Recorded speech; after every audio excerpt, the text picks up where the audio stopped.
Bismillahirrahmanirrahim. Assalamualaikum warahmatullahi wabarakatuh.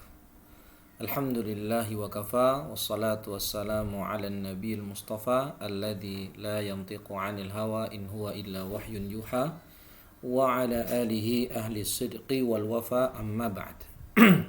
Fa as'alullaha ta'ala an yamunna alaina bi'ilmin nafi' wal amalis salih, wa an yufaqihana fid din, wa an yaftaha lana futuhal arifin, wa an yarzuqana al-ikhlasa fil aqwali wal a'mal. Allahumma amin. Kaum muslimin dan muslimat, a'azani Allah wa iyyakum.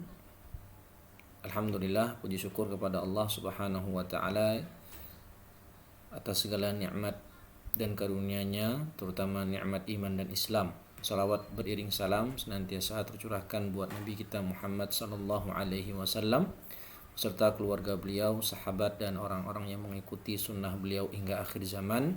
Amin amin ya rabbal alamin.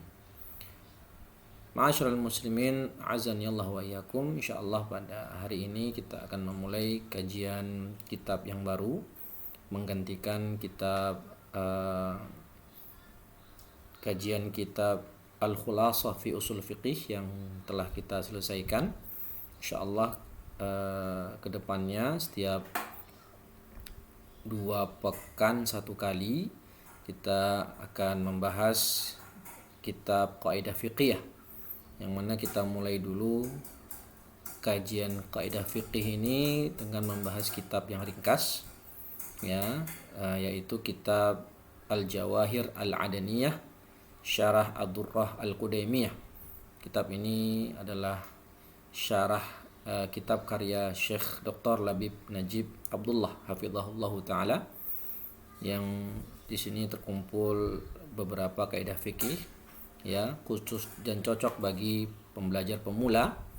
Dan ketika nanti kita telah selesai membahas kitab ini, insyaallah kita akan lanjutkan ke level berikutnya, ya, ke kajian kitab Qaidah Fikih yang level berikutnya tentunya, insyaallah.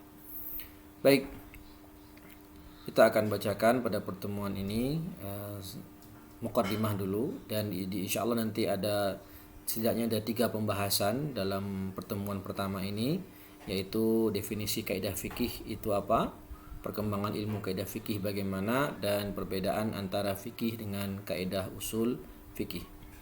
Ya, perbedaan kaidah fikih dengan kaidah usul. Taib. Qala al-musannif hafizahullahu ta'ala wa nafa'ana bi'ilmihi fid dunya wal akhirah. Alhamdulillahi rabbil alamin. Bismillahirrahmanirrahim. Alhamdulillahi rabbil alamin, wassalatu wassalamu ala sayyidil mursalin wa ala alihi wa sahbihi ajma'in, amma ba'd. Fa inna ilma al-qawa'id al-fiqhiyah min ajallil ulum wa a'laha manzilatan wa aktsariha irtibatan bi ahkami syariah wa masailiha.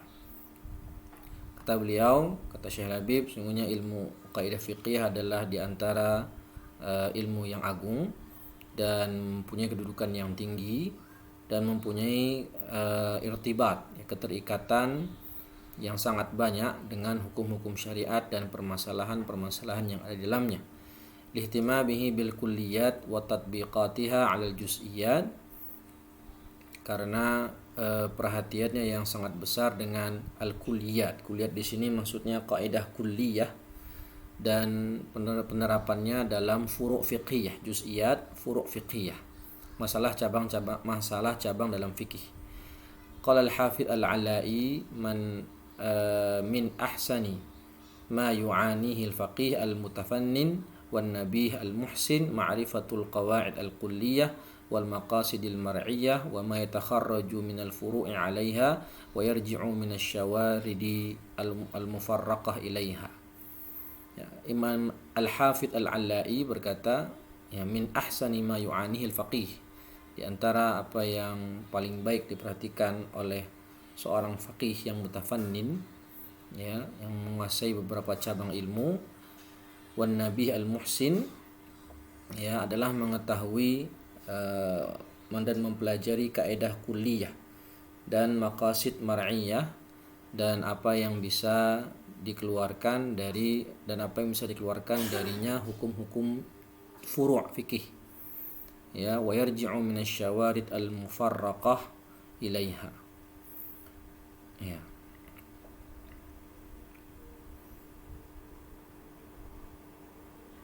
Dan menjadi rujukan ya di permasalahan yang berbagai macam. Jadi yang namanya kaidah fikih itu yang namanya teks-teks syar'i itu kan terbatas. Sedangkan permasalahan fikih, furu' fiqhiyah itu tidak terbatas. Ya, sehingga kita membutuhkan sebuah kaidah yang sifatnya general ya untuk bisa memahami hukum yang ada dalam furu' fiqhiyah tersebut. Ya. Walaqad bahathtu an risalah wajizah tunasibu tullab lil mubtadi'in. Mungkin ini digedekan sedikit.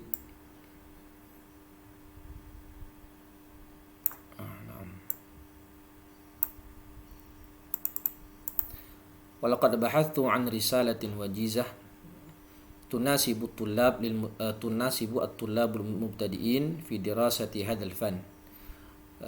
Tajma'ul qawa'id al-muhimmah al-mashhurah wa ta'tani bi dzikri al-furu'i 'ala al-madhhab asy-syafi'i falam ajid illa manzumatain. Jadi Syekh Labib telah berusaha untuk mencari tulisan atau risalah yang ringkas yang cocok bagi pembelajar fikih pemula untuk mempelajari ilmu kaidah fiqhiyah ya, yang tentunya yang memperhatikan dengan menyebutkan masalah-masalah fikih dalam mazhab Syafi'i.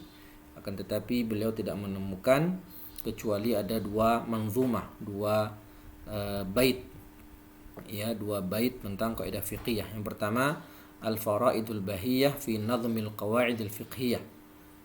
Ini karangan Allamah Abu Bakar bin Abil Qasim Al-Ahdal, nazama fiha al-qawaid al-fiqhiyyah allati dzakaraha al-Hafidz as-Suyuti fi kitabih asy-syahir al-Ashbah wan Nadhair.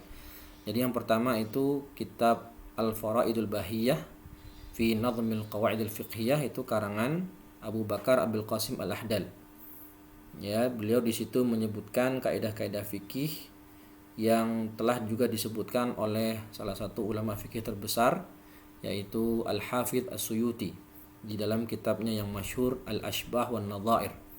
Ini kitab kaidah fikih yang level tinggi, level lanjutan, level expert yang cukup tebal ya.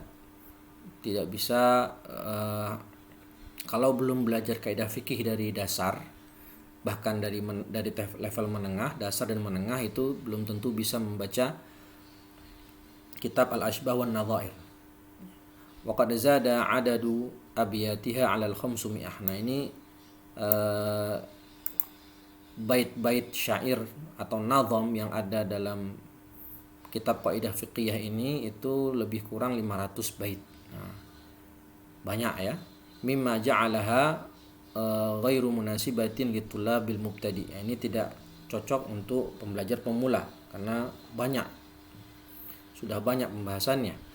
Thumma awqafani ahadul fudala ala mukhtasar laha lil akh Haif An-Nabhan, qama bi tajridil qawaid wa hudhifa asy-syuruh wa tawdihat wa balagat 66 baitan tadammanat 55 qa'idah. Illa anna raghbata la zalat qa'imatan fil husuli ala ma huwa aktsaru ijazan. Kemudian beliau dikasih tahu oleh salah seorang teman beliau, yaitu mukhtasar ya, kepunyaan Akh Haif Nabhan. Kemudian isinya di situ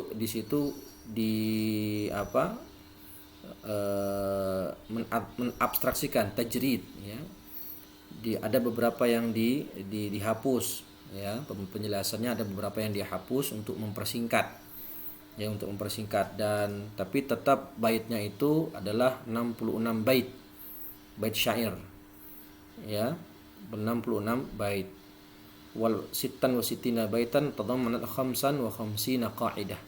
Baitnya itu totalnya 66. Ini setelah proses tajrid ya. Tajrid itu diabstraksikan, dipilih, diringkas ya, mana yang kurang penting dibuang gitu, dihapus syarahnya, sampai terkumpul 66 bait. Dan dari 66 bait itu terdapat 55 kaidah. Tetapi beliau Syekh Labib mengatakan masih mencari yang lebih ringkas lagi. Nah, gitu, yang lebih ringkas lagi supaya cocok untuk pembelajar pemula. Nah, itu untuk satu kaidah yang pertama. Satu kaidah fikih atau kitab kaidah fikih yang pertama. Kemudian beliau mengatakan yang kedua adalah Kifayatul Tullab oleh ulama Al-Fadl Abi Fadl bin Abid Asy-Syakur As-Sanuri At-Tubani.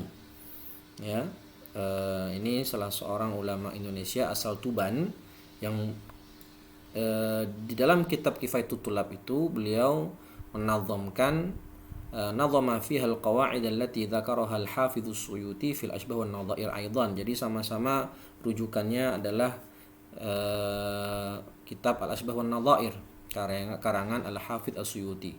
Nah, di kitab Kifayatul Tullab itu ya dinazamkan juga bait syair tentang kaidah fikih, lakin abiyatuha tuqaribul mi'ah wal khamsin. Ya. Tadi kalau di Faraidul Bahiyah aslinya ada 500 bait. Kemudian diringkas menjadi 66 bait, isinya 55 kaidah. Nah, di kitab Kifayatul Tullab itu jumlah total baitnya sekitar mi'ah wa khamsin, 150 bait. Wa bittali lam tuwafiq ma abhathu anhu. Ini masih kepanjangan kata beliau, masih belum cocok untuk bagi pembelajar pemula. Beliau masih mencari yang lebih ringkas lagi. Taib. Walamma kana al-amru kadzalik, ya, talabtu min asy-Syaikh Dr. Ali bin Ismail Al-Qudaimi an ya'mala manzumatan mukhtasarah tanzimu fi salkiha al-qawa'id al-fiqhiyah wa takunu qalilatal abyat sahlatal hifz فنظمها في ساعة. ما شاء الله. فنظمها في ساعة بعد تحديد القواعد وإرسالها له. Karena beliau masih butuh kitab fikih, kitab kaidah fikih yang ringkas, ya, maka beliau meminta kepada salah seorang rekan beliau yang juga dianggap guru oleh beliau, yaitu Syekh Dr. Ali bin Ismail Al-Qudaimi, ya, Al-Syafi'i, ya, juga seorang faqih Syafi'i dan juga tinggal di Indonesia di kota Tegal, ya, beliau, ya, untuk membuat manzumah atau bait syair yang ringkas yang berisi kaidah-kaidah fikih, ya, yang sedikit baitnya gampang dihafal dan sudah jadi dalam waktu 1 jam saja. Panadhamaha fi sa'ah ba'da tahdidi. Ya, jadi Syekh Labib itu menulis kaidah fikih, ya, menulis sekitar 30-an kaidah fikih, 30 kaidah fikih. Kemudian beliau minta tolong kepada Syekh Ali Ismail Al-Qudaimi untuk menazamkannya. Tolong dibikin syair, dibikin bait-bait syair kaidah fikih ini. Beliau kirim, dan dalam hanya waktu 1 jam saja itu sudah jadi baitnya. Sudah jadi nazamnya. Thumma raghibtu fi kitabati syarhin mujazin yafuku ma'aniha wa yadhkuru adillataha wa ba'da tatbiqatiha wa ma yustathna minha ahyanan mutbi'an ba'd al-qawa'id bi su'alin taqyimi liyata'awwada at-talibu ala i'mal al-fikri. وقد قدمت للشرح بمقدمة تتضمن تعريف القواعد الفقهية ولمحة عن تطورها وبيان أهميتها والفرق بينها وبين القواعد الأصولية سائل الله عز وجل أن تكون ذخرا لي ولناظمها ونفعا للطلاب إنه كريم وهاب. Setelah beliau mendapatkan nazamnya tadi, bait-bait syair yang tadi, maka beliau mensyarah dengan syarah yang ringkas yang menjelaskan makna kaidah itu apa, lalu menyebutkan dalil-dalil kaidahnya apa, dan menjelaskan beberapa contoh praktek atau penerapan kaidah fikih tersebut, dan juga menyebutkan sesekali istitsna, apa yang dikecualikan dari kaidah fikih tersebut, yang dikeluarkan dari tatbik kaidah fikih tersebut, ya. Dan nanti di sana ada pertanyaan-pertanyaan, ya, soal-soal latihan, ya, yang beliau sebutkan setelah membahas satu kaidah. Nanti ada soal latihan untuk melatih pikiran, ya, untuk menguatkan pemahaman. Taib. Dan muqaddimah syarah dari kitab ini itu sebenarnya juga diambil dari kitab kaidah fikih beliau, yaitu kitab lebih tepatnya tesis beliau ketika S2 yang judulnya Al-Qawaid Al-Fiqhiyah fi Kanzir Raghibin lil Mahalli.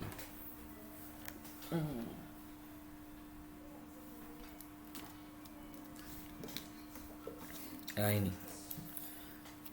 Jadi muqaddimah yang ada di kitab ini adalah ringkasan dari buku beliau, yang tesis beliau, yaitu Al-Qawaid Al-Fiqhiyah fi Kanz Ar-Raghibin lil Mahalli, karangan Syekh Labib Najib Abdullah. Jadi ini kitab aslinya, ya.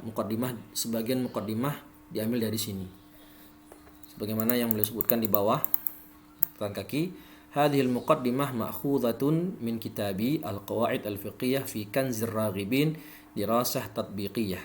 Nah, itu yang tadi yang saya sebutkan. Waqad akhadtu min kitabi syarh ba'd al-qawaid al-madhkurah fi hadzal nazam biikhtisar, faman arada al-istizadah falyuraji'hu.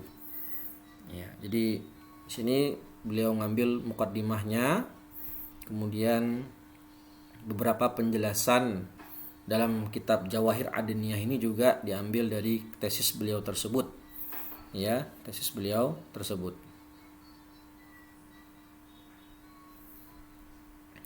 Barang siapa yang ingin lebih memperdalam, lebih ingin mencari tambahan, ingin memperluas, maka bisa merujuk ke kitab ini, ya, kitab ini. Baik.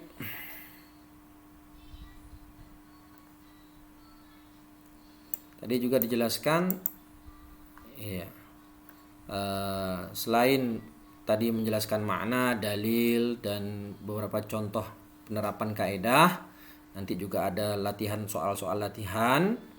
Ya, kemudian beliau menjelaskan juga pengertian kaidah fikih itu apa, bagaimana nanti gambaran secara ringkas atau secara umum perkembangan ilmu fikih, ilmu kaidah fikih, dan keutamaannya dan perbedaan kaidah fikih dengan kaidah usul fikih.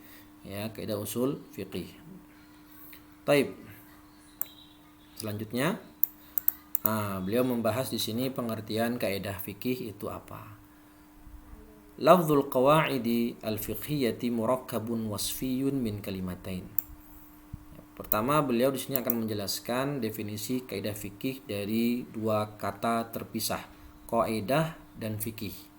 Dan kalimat al-qawaid al-fiqhiyah ini adalah na'at man'ut, ya, makanya disebutkan murakkabun wasfi. Ya, jadi al-fiqhiyah itu sifah dari qawaid. Beda dengan kalimat usul fikih, ini kan mudhaf ilaih. Ya, jadi disebut al-qawaidul fiqhiyah itu adalah murakkabun wasfiyun, kalimat yang terdiri dari sifat, ya, sifah mausuf atau na'at man'ut, ya, dari dua kata. Walidha yatawaqqafu ma'rifatal muradi bihi ala ma'rifati kalimah qawaid wa kalimah fiqih. Maka di sini akan dijelaskan apa makna qawaid dan apa makna fikih. Fal qaidah lughatan al asas, pondasi, ya, pondasi, alladhi yubna alaihi syai', ya, wa tujma'u ala qawaid, jamak dari kata qaidah qawaid, sebagaimana firman Allah taala, wa idh yarfa'u ibrahimul qawaida minal baiti wa isma'il. Jadi qawaid di sini adalah asas, pondasi rumah. Waqtalafa ulama fi ta'rifil qa'idah fi ta'rifil qa'idati istilahan. Sedangkan menurut istilah itu ada dua pendapat ulama disebutkan di sini. Yang pertama adalah al-amrul kulli al-muntabiq ala jami'i juz'iyatihi. Ya, al-amrul kulli al-muntabiq, ya, perkara atau persoalan yang sifatnya universal yang diterapkan di seluruh jami' juz'iyatihi, yang bisa diterapkan di seluruh cabang-cabangnya, permasalahan cabangnya. Dan ta'rif ini disebutkan binaan berdasarkan bahwasanya kaidah fikih itu adalah sifatnya kulliyah, universal. Sedangkan pengertian yang kedua, hukmun aghlabi. Nah, adalah hukum yang sifatnya aghlabi, mayoritas. Artinya tidak semua. Ada beberapa yang dikecualikan dari kaidah fikih. Tidak semua furu' fiqhiyah tadi masuk dalam kaidah fikih, karena ada beberapa kasus yang dikecualikan. Makanya sebutannya hukmun aghlabi, yang tabiqu ala aktsar juz'iyatihi, yang bisa diterapkan di kebanyakan permasalahan furu' fiqhiyah. Ya, itu arafa ahkamaha minha. Itu arafa ahkamuha minha, supaya diketahui hukumnya apa. Ya, jadi furu' fiqhiyah ini, permasalahan cabang fikih ini, kasus fikih ini, hukumnya apa? Nah, bisa dihukumi dengan kaidah fiqhiyah. Dan ini sifatnya aghlabi, mayoritas. Ya, artinya ada beberapa yang dikecualikan dari kaidah fikih tersebut. Ya, wa yadhharu annahu la yatarattabu ala hadzal khilafi faidah. Faman nadhara ila ma yustathna min al-qa'idati hakama bi kauniha aghlabiyah, wa man nadhara ila ma tajma'uhu al-qa'idatu min furu'in wa masaili tata'arrafu ahkamuha minha ra'a annaha kulliyah wa la yukhrijuha 'anil kulliyah kaunuhu ustuthniya minha ba'dul furu'.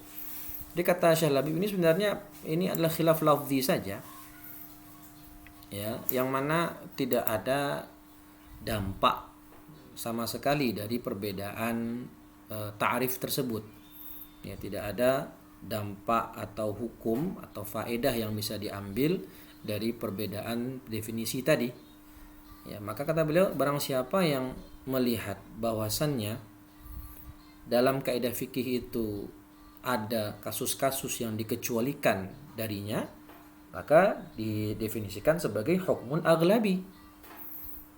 Ya, tapi barang siapa yang melihat, memandang kaidah fikih itu mencakup seluruh permasalahan fiqhiyah, ya, yang dengannya kita bisa menghukumi apa hukum dari kasus fikih tersebut, maka dikatakan sebagai kaidah kulliyah, ya, amrun kulli.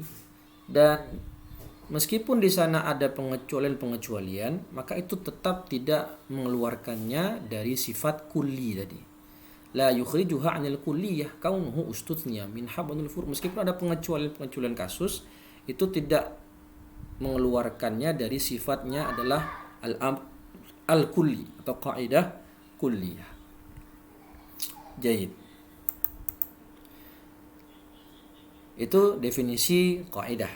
Nah, sedangkan definisi fikih bagaimana? Ya, fikih ini secara bahasa bermakna al-fahmu, ya, paham. Dan istilah ma'rifatul ahkami syar'iyyah al-amaliyah al-muktasab min adillatiha at-tafsiliyah. Ma'rifatul ahkami syar'iyyatil amaliyatil muktasabi min adillatiha at-tafsiliyah. Ini sudah masyhur, ya. Fikih adalah mengetahui hukum-hukum syar'i yang sifatnya amali. Ya, maka kalau sifatnya i'tiqadi, ya, seperti tentang hal-hal gaib, maka itu tidak masuk dalam pembahasan fikih. Al-muktasab min adillatiha at-tafsiliyah, yang diambil dari dalil terperinci. Nah, kalau usul fikih kan dari dalil ijmali, maka dikeluarkan di sini pembahasan usul fikih, karena usul fikih itu dalil ijmali, dalil yang general, bukan yang rinci atau tafsili. Atau kalau kita pakai pengertian dari Imam Al-Juwaini, Imam Haramain, itu ma'rifatul ahkami syar'iyyah allati tariquha al-ijtihad. Ya, itu sebagaimana dalam kitab Awaraqat yang pernah kita bahas dulu. Amma ta'riful qawaid al-fiqhiyah, amma ta'riful qawaid al-fiqhiyah bi'tibariha laqaban. Tadi kalau pembahasannya kaidah fikih dilihat dari dua sisi, dari dua kata. Karena tersusun dari dua kalimat atau dua kata, yaitu al-qawaid al-fiqhiyah. Nah, kalau kita bicara apa definisi kaidah fikih secara laqaban, secara ilmu kaidah fikih itu sendiri apa? Apa itu ilmu kaidah fikih? Yaitu al-qadaya al-kulliyah al-fiqhiyah. Qadaya, ketetapan-ketetapan yang general, ketetapan fikih yang bersifat general, allati yuta'arrafu minha ahkamu juz'iyah, yang dengan kaidah fikih tadi kita bisa mengetahui darinya hukum-hukum perkara furu' fiqhiyah, maudu'uha min abwabin muta'addidah, yang mana objek pembahasannya kaidah fikih itu bisa di berbagai bab fikih, min abwabin muta'addidah, bisa masuk bab toharoh, bisa masuk bab sholat, bisa masuk bab zakat, dan seterusnya. Ya, jadi bisa digunakan untuk menghukumi permasalahan-permasalahan cabang fikih atau furu' fiqhiyah dari berbagai bab fikih, tidak hanya satu bab tertentu saja. Karena kalau dia hanya mahsurun fi babin wahid, kalau hanya khusus terbatas dalam satu bab saja atau satu pembahasan saja, ya, maka dia bukan disebut qaidah, tapi adalah dhabit. Ya, contohnya pembahasan hukmul ma'i'at ka hukmil ma'il qalil. Ya, hukmul ma'i'at hukmul ma'il qalil. Hukum cairan selain air itu seperti hukum air yang sedikit. Nah, gitu. Berapapun jumlahnya, kalau itu adalah cairan selain air, misalnya ada gentong berisi 1000 liter susu, maka kalau terkena najis, maka dihukumi seperti kalau air sedikit terkena najis. Ya, air sedikit terkena najis tadi bagaimana? Maka langsung ternajisi meskipun tidak berubah sifatnya. Begitu pula kalau cairan lain selain air dihukumi seperti air yang sedikit, langsung terkena najis, langsung dihukumi mutanajis. Nah, begitu. Itu kan pembahasan dalam bab toharoh saja, ya, dalam bab air, anwa'ul miyah, gitu kan. Nah, atau dobit yang lain, ma fusila min hayyin hukmuhu ka hukmi maitatih, sesuatu yang terpisah dari makhluk hidup, anggota tubuh yang terpisah dari makhluk hidup yang masih hidup, maka dihukumi seperti hukum bangkainya. Kalau bangkainya itu suci, maka potongan tubuh tadi disebut suci, dihukumi suci. Ya, misal manusia kan bangkainya suci. Kalau terputus tangannya, maka jari yang putus tadi itu dihukumi suci, karena bangkai manusia dihukumi suci. Nah, kalau ekor sapi dipotong dalam kondisi sapi tadi masih hidup, kita potong ekornya, maka apa hukum ekor sapi yang sudah putus tadi? Dihukumi najis. Kenapa? Karena bangkai sapi dihukumi najis. Nah, ini kan dobit. Kenapa? Karena hanya pembahasannya di bab tertentu, nggak bisa masuk ke bab zakat, nggak bisa masuk ke bab sholat. Nah, begitu. Itu bedanya dobit dengan apa? Dengan kaidah fiqhiyah. Sedangkan kaidah fikih tadi bisa di berbagai bab, min abwab muta'addidah. Ya, contohnya kaidah fikih misalnya al-umuru bimaqasidiha. Itu bisa masuk ke pembahasan taharah, bisa. Seperti hukum orang yang berhadas membawa Quran. Dan tapi dalam tas, ya, hamlul Quran ma'al mata', membawa Quran sambil membawa barang yang lain. Maka ini pembahasannya di bab toharoh kan? Ya, di bab toharoh. Apa hukumnya? Ya, tergantung niatnya. Kalau dia berniat membawa Quran, maka tidak boleh bawa Quran. Tapi kalau dia berniat membawa tas dan Quran, membawa isi tas dan Quran sekaligus, maka diperbolehkan. Atau kalau dia berniat untuk membawa isi tasnya saja, meskipun ada Quran di sana, maka boleh, tidak masalah. Itu pembahasannya kan di fikih sudah kita bahas dalam al-imta' itu.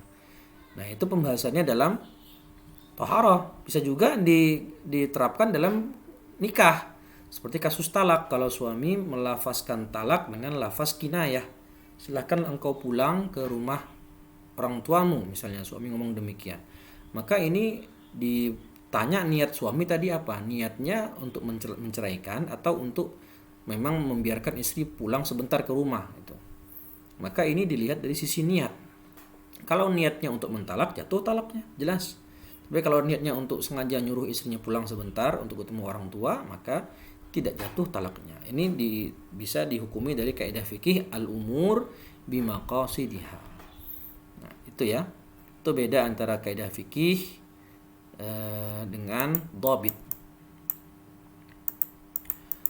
Kemudian lamhah an nash'ati ilmil qawaidil fiqhiyah wa tatawwurihi. Lamhah ya gambaran umum, penjelasan ringkas ya tentang kemunculan ilmu kaidah fikih dan perkembangannya. Laqad marrat al-qawaidul fiqhiyatu fi tatawwuriha bi thalathati atwar. Jadi perkembangan kaidah fikih ini melalui 3 periode. Yang pertama yaitu periode kemunculan at-taur ya, at-taurul awal, taurun nusyu' wat takwin, kemunculan, kelahiran ya dan pembentukan. Kemudian periode kedua periode perkembangan dan pengkodifikasian ya. Kemudian periode ketiga adalah periode penyempurnaan, ar-rusuh wa tansik, disempurnakan dan disusun ya, disusun sesuai bab-babnya. Fattaurul awal yabda'u min asr risalah atau asr tasyri'. Periode pertama ini sudah dimulai sejak masa kenabian atau masa pensyariatan, artinya ketika Nabi masih hidup. Haitsu kanat fihi al-badratul ula lil qawaid al-fiqhiyah fa inna an-nabiy sallallahu alaihi wasallam alladhi antaqahu Allah bi jawami'il kalim fa kanat ahadithuhu asy-syarifatu fi katsirin min al-ahyan bi mathabati al-qawaid al-'ammah allati tandariju tahtaha furu'un fiqhiyah katsirah. مثل الخراج بالضمان البينة على المدعي واليمين على من أنكر وغير ذلك من جوامع كلامه صلى الله عليه وسلم صار عند الفقهاء قواعد ثابتة مستقلة. Periode pertama ini sudah muncul di zaman kenabian, yang mana ya disebutkan seperti awal benih al-badrah, bibit pertama munculnya kaidah fiqhiyah. Kenapa? Karena Nabi Shallallahu Alaihi Wasallam ini diberikan oleh Allah mukjizat, kelebihan yang tidak ada pada nabi-nabi yang lain, yaitu sifat jawami'ul kalim, yang mana kalau beliau itu perkataannya ringkas, tapi isinya padat gitu. Ya, itu kalau orang yang sudah pernah ngaji Arba'in Nawawi itu dijelaskan di situ sama beberapa pensyarah, seperti contohnya kitab Al-Wafi, Syarah Arba'in Nawawi, sebutkan kitab Arba'in An-Nawawi ini hadis-hadis yang ringkas tapi padat, maka disebutkan hadis-hadis jawami'ul kalim. Ya, maka hadis Nabi itu fi katsirin minal ahyan, di kebanyakan kasus, di kebanyakan situasi ya, itu seperti kaidah umum yang di bawahnya bisa dihukumi beberapa furu' fiqhiyah. Ya, tanda di tahtaha, yang mana dari kaidah fikih itu bisa kita keluarkan turunan-turunan cabang-cabang fikih yang banyak. Seperti hadis Nabi al-kharaju bid-dhaman, yang namanya keuntungan sebanding dengan resiko. Ini bisa dikeluarkan dari situ contoh masalah cabang fikih seperti hukum menjual barang yang belum diterima. Hukmul bai' qabla qabdihi. Kita telah membeli barang, tapi barang tadi belum kita pegang. Ya. Atau contoh lain itu pembahasan memberikan hutang, tapi nanti dengan keuntungan kita hutangi 1 juta, nanti kita minta dibalikin 1,5 juta. Nah, ini bisa di situ dihukumi, keluar beberapa cabang fikih dari kaidah tersebut. Ya. Atau kaidah fikih atau hadis Nabi yang masyhur lagi ini terdapat dalam hadis Arba'in nomor 33 ya, tentang sistem dasar-dasar sistem peradilan di peradilan Islam. al-bayyinah 'alal mudda'i, orang yang menggugat atau si penuduh yang menuduh itu wajib mendatangkan bukti. Apa maksud bukti di sini? Yaitu saksi menurut kesepakatan ulama. Ya, sedangkan orang yang tertuduh atau yang tergugat itu cukup dengan sumpah. Ya, nah dari sini kan bisa dilahirkan, dikeluarkan beberapa cabang fikih begitu. Dan itu penjelasan detailnya ya di kitab-kitab fikih atau dalam penjelasan Arba'in An-Nawawi ya dalam kitab Al-Wafi. Wa ghairu dzalika, dan banyak lagi hadis-hadis lain yang sifatnya adalah jawami'ul kalim dari Nabi sallallahu alaihi wasallam sehingga para fuqaha itu menjadikannya sebagai kaidah fikih yang mustaqillah. Ya, atau dalil hadis lain yang berbunyi la dharara wa la dirar. Nah, kemudian dari hadis itu dijadikan kaidah fikih berbunyi ad-dararu yuzal. Nah, ad-dararu yuzal. Ya. Dan seterusnya. وإذا تأملت بعض الآثار المنقولة عن الصحابة رضي الله تعالى عنهم وجدت هذا أيضا فقول عبد الله بن عباس رضي الله عنهما كل شيء في القرآن أو فهو مخير وكل شيء فإن لم تجدوا فهو الأول فالأول يعد قاعدة في باب الكفارات والتخيير فيها والحال نفسه في عصر التابعين. Begitu juga di masa sahabat ya, yang mana kalau kita perhatikan dari beberapa athar sahabat diantaranya athar dari Abdullah bin Abbas ya radhiyallahu anhuma, dia berkata segala sesuatu dalam Al-Quran kalau dia redaksinya au maka itu menunjukkan pilihan mukhayyar, sebagaimana kafarat yamin ya, kafarat yamin itu pilihan. Sedangkan kalau kalimatnya fa illam tajidu, maka ini harus tertib seperti kafarat zihar. Kalau nggak bisa yang pertama, baru yang kedua. Kalau kafarat zihar kan kalau nggak bisa memerdekakan budak baru level kedua, yaitu memberikan makan fakir miskin sebanyak 60 orang. Lalu kalau nggak bisa juga maka puasa 2 bulan berturut-turut. Ini namanya tartib, ya dulu ala tartib. Maka ini bisa dijadikan kaidah dalam bab kafarat dan takhir. Kalau memilih itu kafarat yamin, kalau harus urut itu seperti kafarat zihar. Karena zihar termasuk dosa besar ya. Wal hal nafsuhu fi asri tabi'in, dan ini juga ada pada masa tabi'in. Wa amma at-tawru tsani, periode yang kedua, fayabda'u min hini tadwinil qawaid fiqhiyah kafannin mustaqil. Di sini mulailah pengkodifikasian ilmu kaidah fikih sebagai cabang ilmu yang baru yang berdiri sendiri. Ya, wa qad ta'akhkhara dzalika ila al-qarni ar-rabi' wa ma ba'dahu. Dan ini baru muncul di akhir abad keempat Hijriyah. Jadi sangat terlambat lah kalau istilahnya ya. Mimma yashhadu lahu at-tarikh anna fuqaha al-madhhab al-Hanafi kanu asbaq min ghairihim fi hadha. Dan untuk ilmu kaidah fikih, ulama mazhab pertama yang melakukan kodifikasi adalah ulama dari mazhab Hanafi. Ini berbanding terbalik dengan kalau dalam usul fikih. Usul fikih yang pertama mengkodifikasikan usul fikih dalam sebuah kitab yaitu Imam Syafi'i dalam kitabnya Ar-Risalah. Tapi kalau kaidah fiqhiyah itu yang pertama adalah Hanafiyah. Ya, dan ada kisah menarik di situ ya, kita bacakan saja secara ringkas. Ada kisah menarik tentang bagaimana kaidah fikih ini ya, antara Hanafi dengan Syafi'i itu saling berlomba satu dengan yang lain. Yaitu Imam Abu Thahir Ad-Dabbas, salah seorang ulama Hanafiyah pada abad keempat Hijriyah, itu beliau mengumpulkan kaidah-kaidah yang paling penting dari mazhab Abu Hanifah. Karena mazhab Abu Hanifah itu kan banyak cabang-cabang permasalahan fikih yang ada. Kemudian beliau kumpulkan kaidah-kaidah fikih yang ada. Ya, fi 17 qaidah kulliyah, dalam 17 kaidah fikih. Ya, jadi beliau mengumpulkan kaidah-kaidah fikih dalam mazhab Hanafi itu sebanyak 17 kaidah fikih. Wa kana Abu Tahir rahimahullah dariran, dan beliau ini orangnya buta.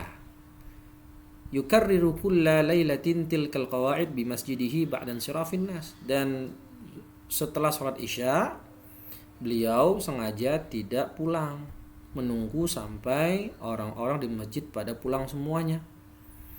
Menunggu sampai masjid kosong.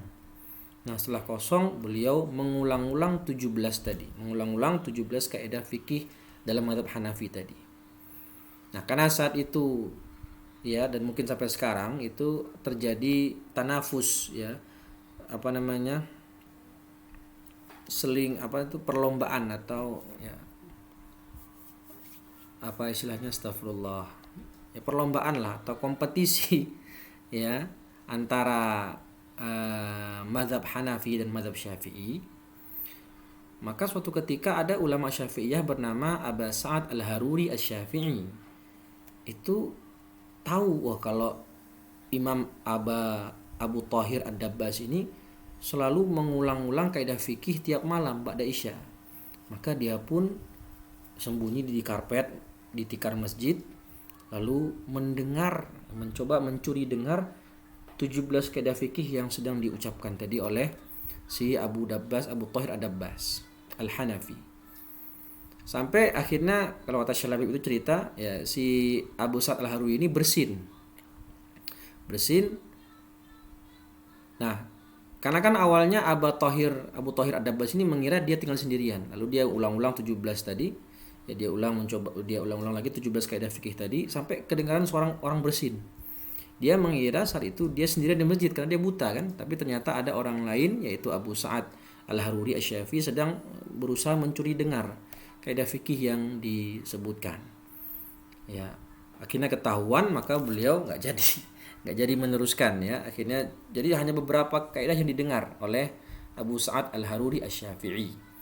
Ya, rohala ila Abi Thahir wa naqala anhu ba'd hadhil qawaid. Jadi yang didengar oleh Abu Sa'id Al-Haruri itu sebagian kaidah fikih yang terkenal 5 itu. Wa min jumlatiha al-qawaidul asasiyah al-masyhurah. 5 kaidah fikih yang terkenal atau disebut dengan al-qawaid al-kubra. Al-umur bimaqasidiha, al-yaqin la yazulu bisyak, al-masyaqqah tajlibu at-taysir, ad-dararu yuzal, al-'adah muhakkamah. Thumma tataba'at at-ta'alif fi hadzal fan ila yaumina hadza, ilman bi anna al-qarn ats-tsamin al-hijri yu'addu al-'asr al-dhahabi li tadwin al-qawaid al-fiqhiyah wa tafawwaqat inayatu asy-syafi'iyyah fihi. Dan dijelaskan setelah itu banyak ya kitab-kitab yang ditulis dalam kaidah fikih, dan pada abad ke-8 Hijriah itu disebut sebagai masa keemasan pengkodifikasian ilmu kaidah fikih, dan ulama-ulama Syafi'iyah itu memberikan perhatian yang besar di dalamnya. Akhirnya banyak karya-karya kitab yang muncul membahas kaidah fikih dari ulama Syafi'iyah di abad ke-8 Hijriyah. Nah, kemudian at-taurus tsalits, periode ketiga itu adalah masa istiqrar atau masa penyempurnaan. Ya, haitsu innal qawaid al-fiqhiyah lam yastaqir amruha tamam al-istiqrar ila an wudi'at majallatul ahkam al-adliyah ala aidi lajnah min fuhul ulama. Jadi masa penyempurnaan setelah masa pengkodifikasian, kan kaidah fikih tadi masih berantakan ya, istilahnya kaidah fikih ini, kaidah fikih itu, ya ada kaidah fikih kubra, ada yang kaidah fikih yang disepakati oleh jumhur, ada kaidah fikih yang disepakati oleh sebagian ulama saja, ya. Ada kaidah fikih al-madhhabiyah, kaidah fikih yang hanya digunakan oleh ulama Syafi'iyah saja atau ulama Hanafiyah saja atau Hanabilah saja. Ya, ada kaidah fikih yang di sana ulama berbeda pendapat. Jadi masih campur. Belum diurutkan, belum disusun belum diklasifikasikan sesuai kelasnya masing-masing begitu istilahnya. Sampai muncul majalah Al-Ahkam Al-Adliyah. Nah, ini catatan kaki di sini sebutkan ini pertama kali ditulis di masa Utsmaniyah. ya, yang diletakkan untuk membuat undang-undang sipil negara, ya, yang sesuai dengan hukum syariat Islam, dan itu terjadi pada masa Daulah Utsmaniyah, ya, dan di situ terisi materinya ada 100.850 materi atau maddah yang bersumber dari 100 maddah laisat min sulbil ahkam, wa innama hiya majmu'ah min al-qawaid al-kulliyah bi istithna al-maddah al-ula minha faqad kan fi ta'rif al-fiqh wa bayan aqsamihi wa tamkunu ahamiyatu hadhihi al-majallah fi 'adl al-fiqh wa tanzimihi ala hay'ati mawadin wa li bu'di siyaghatiha 'an idrik al-khilafat wa i'timadan ala ar-ra'i salih li tatbiq min wajhati nadhari muallifiha. Naam. Di intinya masa penyempurnaan ini, proses istiqrar war rusuh supaya dia semakin sempurna itu terjadi di masa khilafah Utsmaniyah, Daulah Utsmaniyah, yang mana para ulama di zaman Utsmani saat itu akan membuat undang-undang negara, ya, dan diambil dari kaidah-kaidah fikih.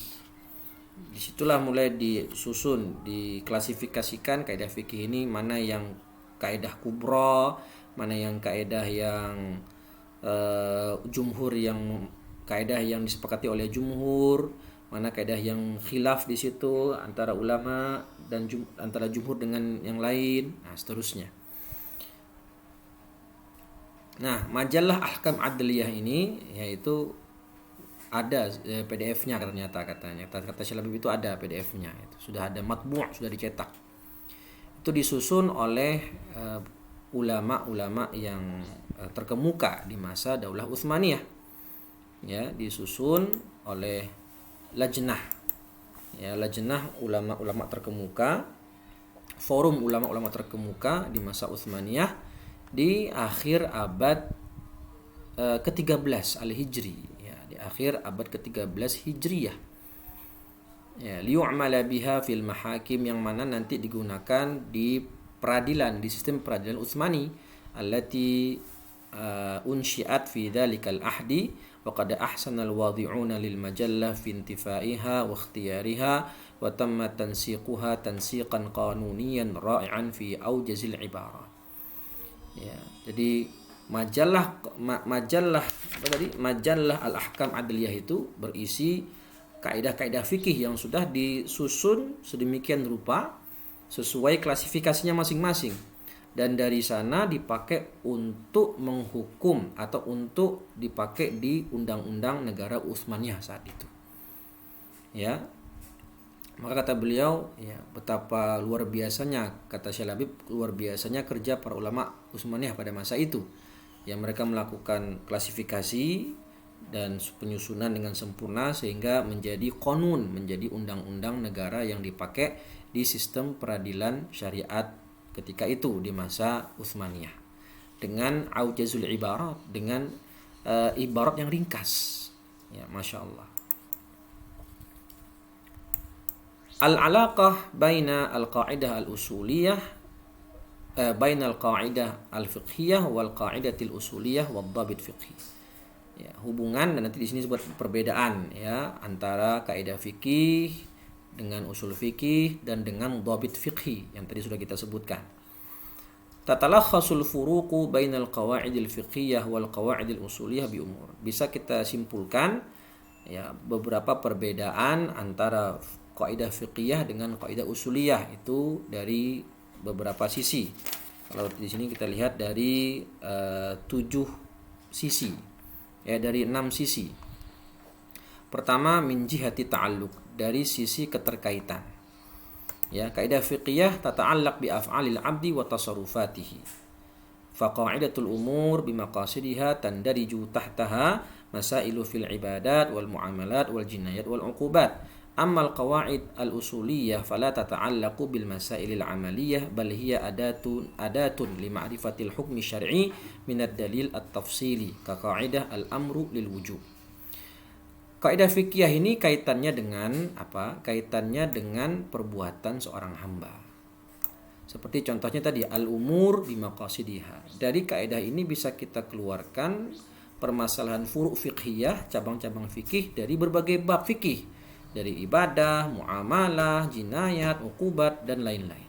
Sedangkan kaidah usul itu tidak membahas tentang amalan seorang hamba, tapi dia adalah alat untuk mengetahui hukum syar'i, adalah alat untuk mengeluarkan hukum syar'i dari teks-teks syar'i yang ada, Quran dan Sunnah.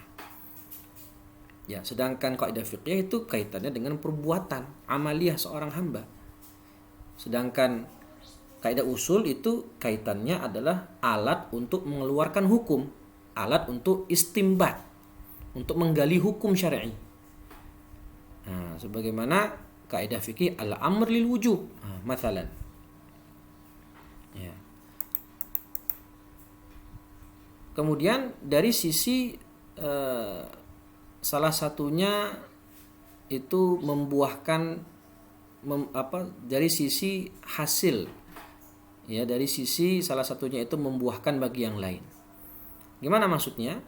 Al-qawaid al-fiqhiyah hiya dhabitun li thamarah al-mutahaqqiqah min usulil fiqhi. إذ إن قواعد الأصول هي الوسائل التي يتوصل المجتهد من خلالها إلى معرفة الأحكام الشرعية وقواعد الفقه تضبط في هذه الأحكام تضبط هذه الأحكام. Jadi kaidah fikih itu untuk mengikat hukum-hukum syar'i yang ditelurkan atau dihasilkan dari kaidah usul fikih. Kaidah usul. Karena kaidah usul tadi sudah kita sebutkan, dia alat yang dipakai oleh mujtahid untuk mengeluarkan hukum dari teks-teks syar'i. Nah, hukum fikih tadi, furu' fiqhiyah tadi, itu kan banyak nih. Dari Quran ada misalnya 1000-an permasalahan fikih atau ratusan. Nah, ratusan tadi kalau dihafalin satu-satu susah, sehingga para ulama menyusunnya, ya, permasalahan fikih ini mirip, sehingga bisa kita cantumkan kaidah di situ. Jadi permasalahan fikih 1 2 3 sampai 10 ini mirip-mirip. Nah, bisa kita masukkan ke dalam kaidah fikih ini misalnya. Kaidah fikih al-umur bimaqasidiha. Permasalahan fikih ini juga banyak mirip, serupa kasusnya. Bisa kita masukkan ke dalam kaidah fikih al-masyaqqah tajlibut taisir misalnya. Ya, jadi pertama muncul adalah kaidah usul. Nah, dengan kaidah usul, mujtahid tadi mengeluarkan hukum-hukum furu' fiqih yang banyak tadi, biar mudah untuk dipahami, mudah untuk dihafalkan, ya, maka disusun dalam satu kaidah fikih. Daripada kita harus membaca dan menelaah ratusan, bisa kita kelompokkan dalam satu kaidah fikih. Al-umur bimaqasidiha, al-masyaqqah tajlibut taisir, nah gitu. Begitu.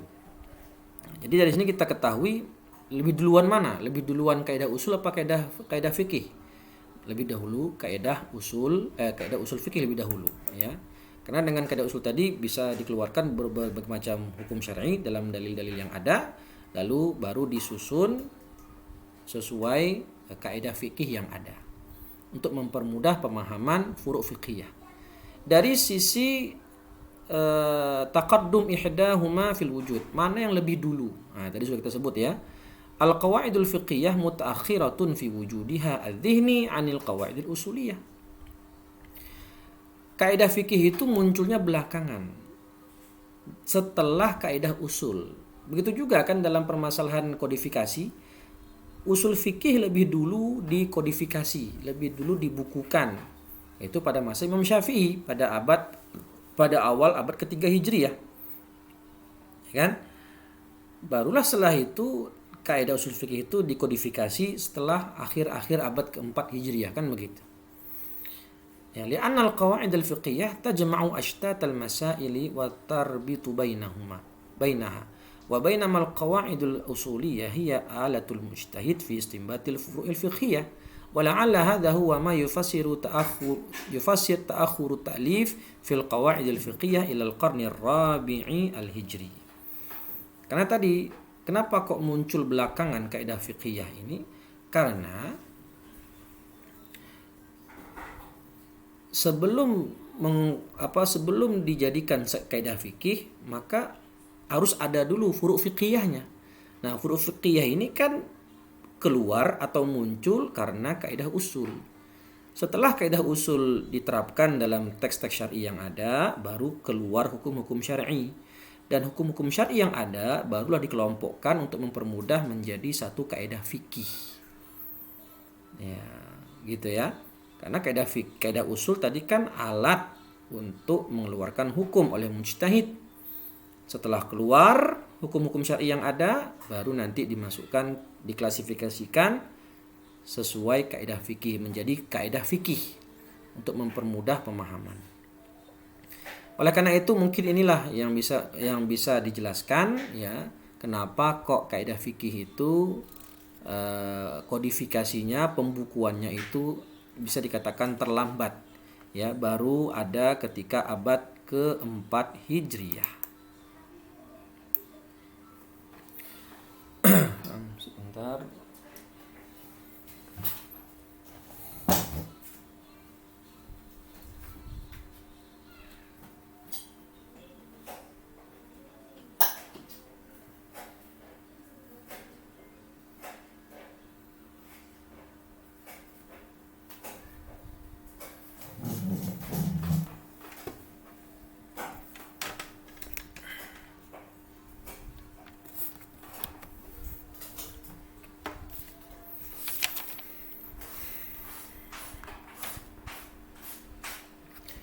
Kemudian min jihatil istimdad ya, dari sisi sumber atau sandaran. Kaidah fikih itu bersandarkan dari dalil-dalil syar'i atau dari furu' fiqhiyah yang serupa, yang mirip-mirip. Sedangkan kaidah usul itu sandarannya ada 3. Pertama ilmu kalam, kemudian bahasa Arab, dan juga tasawwurul ahkam. Ya, menggambarkan hukum atau mendeskripsikan hukum. Ya, sedangkan dari sisi mustafid, orang yang mengambil faedah dari kaidah fikih atau usul fikih, kalau kaidah fikih itu yastafidu minhal mujtahid wa ghairuhu. Nah, yang bisa mempergunakan kaidah fikih dalam menghukumi furu' fiqhiyah itu bisa mujtahid, bisa non mujtahid.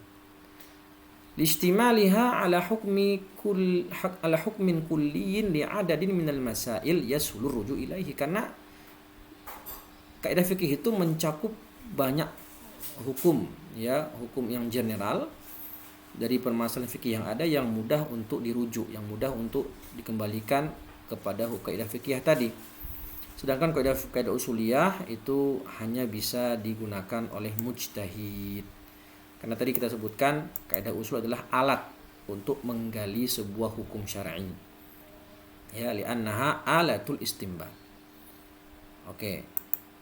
Dari sisi istifadah al-mubasyarah, penggunaannya secara langsung, al-qawaidul fiqhiyah tustakhraju minha ahkamul furu' wal masailil fiqhiyah mubasyaratan duna tawassuti dalil. Nah, kalau kaidah fikih ini bisa kita keluarkan hukum dari furu' fiqhiyah tadi tanpa harus merujuk kepada dalil.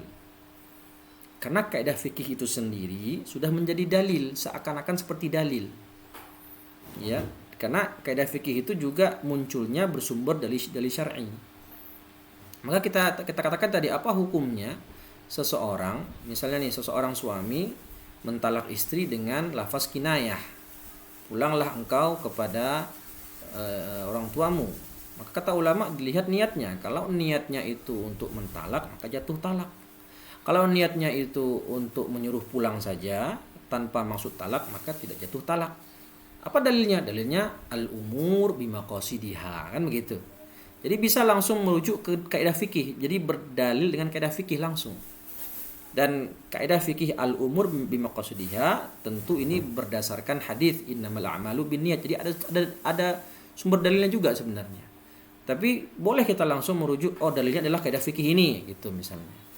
Ya, masalan, na'khudhu minha anna man syakka fi intiqadi wudu'ihi fa taharatuhu baqiyah. Contoh, orang ragu-ragu apakah wudunya masih ada atau sudah batal. Dia ragu, apakah wudhu saya itu sudah batal atau masih suci? Ya. Amal qaidah al-usuliyah, maka dipakai kaidah tadi al-yaqin la yazulu bisyak. Hukumnya dia masih suci. Kenapa? Karena dia ragu-ragu kalau wudhunya sudah batal. Tapi yang yakin adalah dia masih suci, sehingga dihukumi dia masih suci. Apa dalilnya? Dalilnya al-yaqin la yazulu bisyak. Nah, begitu contohnya. Sedangkan kaidah usuliyah, ya, fala tustakhraju minha ahkamul furu'il fiqhiyah illa biwasitati dalil. Kalau di sini kan duna tawassuti dalilin. Kalau di sini la budda biwasitati dalilin. Harus lewat perantara dalil syar'i, teks-teks hadis maupun Quran.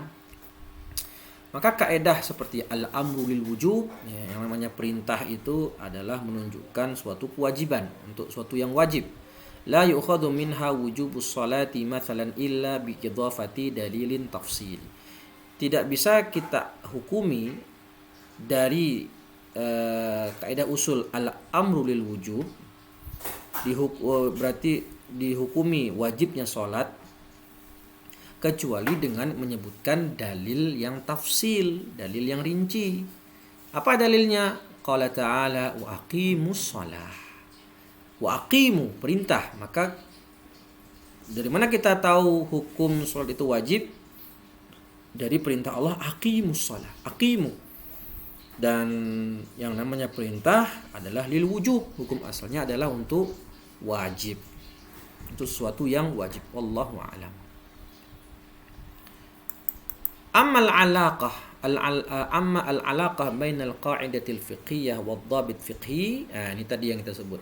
Sedangkan hubungan antara kaidah fikih dengan dhabit fiqhi itu fayumkinul qaul bi anna katsiran minal ulama daraju 'ala at-tafriqi bainahuma. Maka kita katakan kebanyakan ulama itu membedakan antara kaidah fikih dengan dhabit fiqih. Haitsu ja'alu ad-dhabita adyaq majalan min al-qa'idah. Qala Ibnu Subki rahimahullah, idza 'urifa dzalika fal qa'idatu al-amrul kulli alladhi yantabiqu 'alaihi juz'iyyatun katsirah yufhamu ahkamuha minha ma la yakhtassu wa minha ma la yakhtassu bi babin wa minha ma yakhtassu wal ghalibu fi makhtassa bi babin wa qusida bihi nadhmu suwarin mutasyabihatin an tusamma dhabitan. Tadi ini yang kita sebutkan barusan, ya. Yang namanya kaidah itu adalah untuk fi abwabin mutaaddidah, di berbagai bab fikih. Bisa masuk ke berbagai bab fikih, bisa masuk bab thaharah, bisa masuk bab salat, bisa masuk bab talak dan seterusnya. Sedangkan dhabit fiqhi itu dikatakan di sini adyaqu majalan. Lebih sempit konteksnya, lebih sempit karena hanya berlaku untuk satu pembahasan saja. Ya, hanya untuk pembahasan bab najis saja misalnya. Ya, atau bab air saja, tidak keluar dari itu. Ya, tidak keluar dari itu. Sedangkan kaidah fikih adalah al-amrul kulli, yang sifatnya general, yang bisa digunakan untuk menilai berbagai furu' fiqhiyah yang ada, yang bisa kita hukumi. Oh, furu' fiqhiyah ini hukumnya apa? Hukumnya adalah begini. Kok bisa tahu? Berdasarkan kaidah fiqhiyah ini. Begitu. Baik. Wa qala Ibnu Nujaim rahimahullahu taala, al-farqu baina ad-dhabit wal qa'idah anna al-qa'idata tajma'u furu'an, ya, min abwabin syatta. Ini, ya, kalau kaidah fikih itu dia bisa mengumpulkan berbagai permasalahan furu' fikih dari berbagai bab. Wad-dhabit yajma'uha min babin wahid, hadha huwal asal. Sedangkan dhabit, ya, dalam satu bab fikih saja, dalam satu pembahasan furu' fikih saja, tidak bisa dilebarkan, diterapkan pada bab lain. Jadi lebih sempit. Ya. Wa minal ulama'i khasatan al-mutaqaddimin man la yara farqan bainal qa'idah wad-dhabit. Ya, dan sebagian ulama, khususnya para ulama mutaqaddimin, itu memandang tidak ada bedanya antara kaidah fikih dengan dhabit fikhi. Wallahu alam bisawab. Ya, mungkin cukup sekian dulu mukaddimah yang kita baca dan kita bahas. Insyaallah pada pertemuan berikutnya baru kita masuk ke nazmnya, ya, dan juga nanti insyaallah langsung juga membahas kaidah pertama, yaitu al-umuru bimaqasidiha, insyaallah taala. Semoga yang sedikit ini bermanfaat, ya. Jika ada salah kata atau salah baca mohon dimaafkan. Kita tutup dengan bacaan hamdalah dan doa kafaratul majlis. Alhamdulillahirabbil alamin. Subhanakallahumma wa bihamdika asyhadu an la ilaha illa anta astaghfiruka wa atubu ilaih. Wallahul muwaffiq ila aqwamit thariq. Assalamualaikum warahmatullahi wabarakatuh.